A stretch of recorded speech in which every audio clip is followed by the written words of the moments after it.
ಅನುದಿನದ ಆಹಾರ ಆಗಸ್ಟ್ 18 ಮಂಗಳವಾರ. ನಾನು ಕರ್ತನನ್ನು ಹುಡುಕಿದೆನು.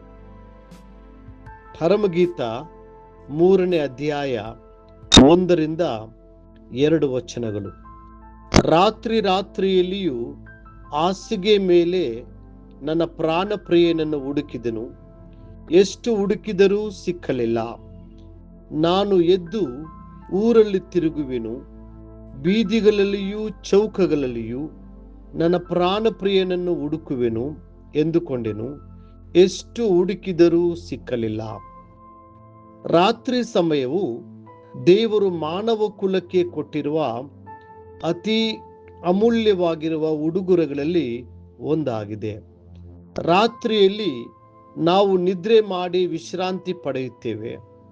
ಹಗಲಿನ ಭಾರಗಳು ಮತ್ತು ಚಿಂತೆಗಳು ಬಹಳಷ್ಟು ಕಡಿಮೆಯಾಗುತ್ತವೆ ಮತ್ತು ಮರುದಿನ ಮುಂಜಾನೆ ನಾವು ತಾಜಾತನದಿಂದ ಮತ್ತು ಹೊಸ ಬಲದಿಂದ ಎದ್ದಾಗ ಹೊಸ ಉತ್ಸಾಹದಿಂದ ಕರ್ತನನ್ನು ಸ್ತುತಿಸಲು ನಮಗೆ ಸಾಧ್ಯವಾಗುತ್ತದೆ.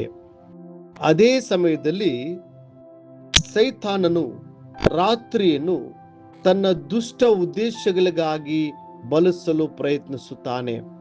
ಅವನು ನಮ್ಮ ಆಲೋಚನೆಗಳು ಮತ್ತು ಕಲ್ಪನೆಗಳಲ್ಲಿ ಕಲೆಗಳನ್ನು ಬಿತ್ತುತ್ತಾನೆ. ಅಶುದ್ಧ ಕನಸುಗಳನ್ನು ಮತ್ತು ಭಯಾನಕ ಕನಸುಗಳನ್ನು ತರುತ್ತಾನೆ. ಕಳ್ಳರು ಮತ್ತು ದರೋಡೆಕೋರರು ಹೆಚ್ಚಾಗಿ ತಮ್ಮ ಕೃತ್ಯಗಳನ್ನು ರಾತ್ರಿಯಲ್ಲಿ ಮಾಡುತ್ತಾರೆ. ರಾತ್ರಿಯು ವಿಷಪೂರಿತ ಜೀವಿಗಳು ತಿರುಗಾಡುವ ಸಮಯವೂ ಆಗಿದೆ. ಅವು ಯಾರಿಗೆ ತಮ್ಮ ವಿಷವನ್ನ ಕಚ್ಚಬಹುದೆಂದು ಹುಡುಕುತ್ತಿರುತ್ತವೆ. ಸತ್ಯವೇದವು ഇരുಳಿನ ಭಯ ಕೀರ್ತನೆ 91:5 ಮತ್ತು ಕತ್ತಲಲ್ಲಿ ಸಂಚರಿಸುವ ವಿಪತ್ತು ಕೀರ್ತನೆ 91:6 ಇದರ ಬಗ್ಗೆ ಮಾತನಾಡುತ್ತದೆ. ನೀವು ರಾತ್ರಿ ಮಲಗುವ ಮುನ್ನ ಪ್ರಾರ್ಥನೆಯಲ್ಲಿ ನಿಮ್ಮ ಪ್ರಾಣ ಪ್ರಿಯನೊಂದಿಗೆ ಸಮಯವನ್ನು ಕಳೆದರೆ ಯಾವ ಕೇಡು ನಿಮ್ಮ ಬಳಿಗೆ ಬಾರದಂತೆ ಕರ್ತನು ನಿಮ್ಮನ್ನು ರಕ್ಷಿಸುತ್ತಾನೆ. ಶತ್ರುವು ಪ್ರವಾಹದಂತೆ ಬಂದಾಗ ಕರ್ತನ ಆತ್ಮವು ಅವನಿಗೆ ವಿರುದ್ಧವಾಗಿ ಧ್ವಜವನ್ನ ಎತ್ತುವನು. ನಿದ್ರೆ ಬರುವವರೆಗೂ ಕರ್ತನನ್ನು ಸ್ತುತಿಸುತ್ತಾ ಆತ್ಮದಲ್ಲಿ ಪ್ರಾರ್ಥಿಸುತ್ತಾ ಮತ್ತು ಆತನ ಸಾನ್ನಿಧ್ಯದಿಂದ ತುಂಬಿದ ಹೃದಯದಿಂದ ಆತನನ್ನು ಆರಾಧಿಸುತ್ತಾ ಮಲಗುವುದು ಎಂತಹ ಮಹಿಮಾಭರಿತ ಅನುಭವವಲ್ಲವೇ? ಒಬ್ಬ ವ್ಯಕ್ತಿಯ ಜೀವಿತದ 1/3 ಭಾಗವು ನಿದ್ರೆಯಲ್ಲೇ ಕಳೆಯುತ್ತದೆ. ಆದರೆ ಕೆಲವರಿಗೆ ಆ ಸಮಯ ವ್ಯರ್ಥವಾಗುತ್ತದೆ.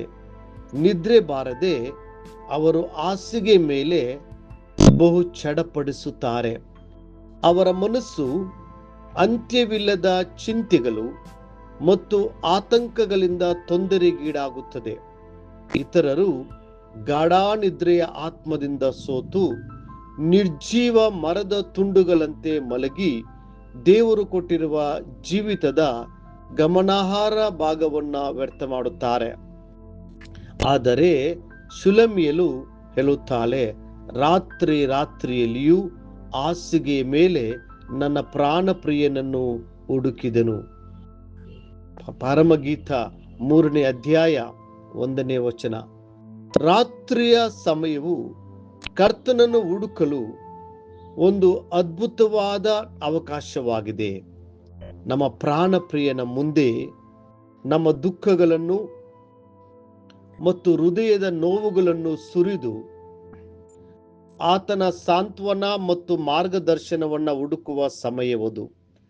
ನಮ್ಮ ಎಲ್ಲಾ ಭಾರಗಳನ್ನು ಚಿಂತೆಗಳನ್ನು ಆತನ ಮೇಲೆ ಹಾಕಿ ಆತನ ಸಾಂತ್ವನ ಮತ್ತು ಸಮಾಧಾನವನ್ನ ಪಡೆಯುವ ಸಮಯವದು. ನೀವು ಕರ್ತನೇ ನನಗೆ ಪರಲೋಕದ ದರ್ಶನಗಳನ್ನು ದಯಪಾಲಿಸು, ಈ ರಾತ್ರಿಯಲ್ಲಿ ನಿನ್ನ ಮಾರ್ಗಗಳನ್ನು ನನಗೆ ಕಲಿಸು ನಿನ್ನ ಚಿತ್ತವನ್ನ ನನಗೆ ಪ್ರಕಟಿಸು ಎಂದು ಪ್ರಾರ್ಥಿಸುವಾಗ ಕನಸುಗಳು ಮತ್ತು ದರ್ಶನಗಳ ಮೂಲಕ ಆ ಪರಲೋಕದ ಪ್ರಕಟಣೆಗಳನ್ನು ನಿಮಗೆ ತೋರಿಸಲು ಕರ್ತನು ಶಕ್ತನಾಗಿದ್ದಾನೆ. ಪ್ರಿಯ ದೇವರ ಮಕ್ಕಳೇ, ಕರ್ತನು ಖಂಡಿತವಾಗಿಯೂ ತನ್ನ ಚಿತ್ತವನ್ನು ತಿಳಿಸುತ್ತಾನೆ ಮತ್ತು ಬರಲಿರುವ ಕಾರ್ಯಗಳನ್ನು ತನ್ನ ಮಕ್ಕಳಿಗೆ ಪ್ರಕಟಿಸುತ್ತಾನೆ. ಮುಂದಿನ ಅಧ್ಯಯನಕ್ಕಾಗಿ ದೇವರ ವಾಕ್ಯ.